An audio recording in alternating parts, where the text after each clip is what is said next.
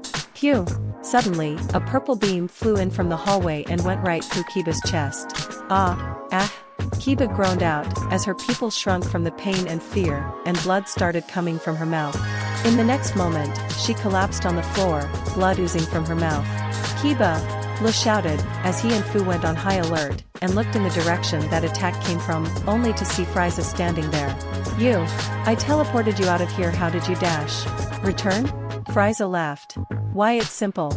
Unlike the rest of my family. Frieza then rose into the air, covered in a purple aura.